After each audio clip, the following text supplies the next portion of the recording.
polyester pants. Boy, y'all are gonna enjoy it. For sure. This joint, like my brother said, is called Plaid Polyester Pants. Mom, Dad, do you remember those Plaid Polyester Pants? Yes, sir. I know I do. Shout out to Sid's and Roebuck. All right? We just gotta have fun, man. This is just back in the day, John. DJ, let's go. Hindsight is 20/20, is it not? Me and my mother were always close, but we're closer now that we're both adults. My mother says to me, she says, Lamont, my one son, I enjoy having you now as a friend. And as friends, me and my mother talk, and we often exchange stories about back in the day. My mother comes to me one day and she says, son, why did you used to cut school so much when you were young? You were a brainy kid, and to be honest, I really never told her why.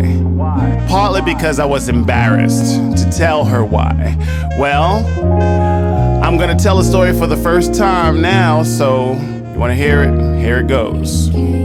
I cut school for 100 days in one semester of 10th grade Edison High. Why? I wasn't fly. Teased because I was a bad dresser. Then I would snap back. That would lead to a scrap. School bullies would always apply pressure to the kid in the plaid pants. Man, I had no chance of somehow getting my act together. Too young to get a job. Why is life so hard? Meanwhile, my pops is in butter soft leathers. My pops is a fly guy, which makes me ask why. The son is a bum, but the father is fresher, proving he had funds. Oh, I can't get none. Meanwhile, I'm rocking polyester. So I'm like, fuck school, this shit ain't cool. Asking moms to be an investor in something name brand so that I can stand tall and ball. Let's go to the mall and get some Levi's or something. But my mom is frontin', saying she went to the mall already and they had nothing in my size. Why would my mom lie? I walk away with a sigh, cause I'm a skinny guy. My height is 5'11 and weight is 125. I'm finally 16 and get me a summer job. Now I'm flipping murder burgers and working hard. Now I've got the cash in my dresser, inside an envelope, right alongside a note. My grandma's the bank for my treasure,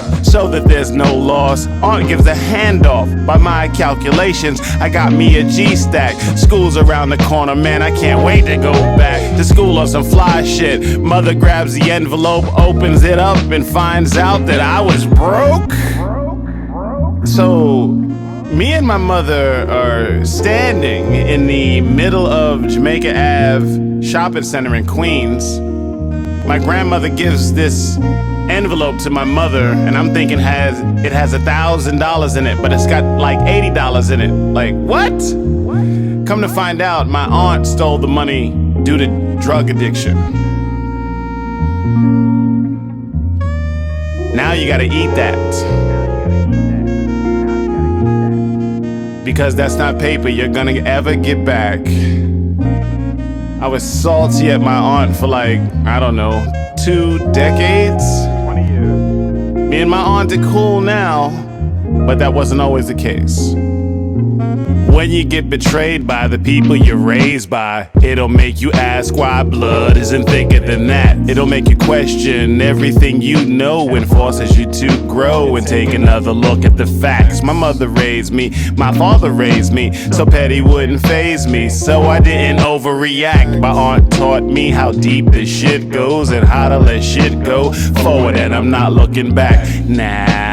I'm not trying to act like I started from the level of monk. Initially, I was caught in a funk. Depression's a better word. This lesson is for the birds. And I really feel like a punk until I thought the shit through. Like, what am I gonna do? Shoot the fucking fade with my aunt? Besides, being down a band after saving my first grand proved I could get what I want. What's mine is mine is mine. Whose world is wait? I'm skipping ahead. I was salty for like 20 years over that bread. I wanted to approach my arm, but instead I never saw the point. Plus I was ahead. To really keep it a stack, the reason I'm red is because my aunt was more like a sis. That's why it felt like the ultimate diss.